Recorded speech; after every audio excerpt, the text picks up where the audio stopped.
Here I have Mitsubishi Outlander. Let me show you how to change separate volume limits on this car.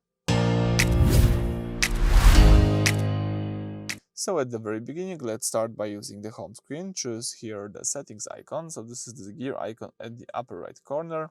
Now let me select here sound and tones.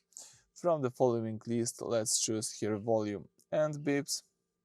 As you can see, here we've got 3 sliders, so you can mix your master volumes independently. You can set the audio volume right here from the maximum level to the minimum level. Here we've got the slider.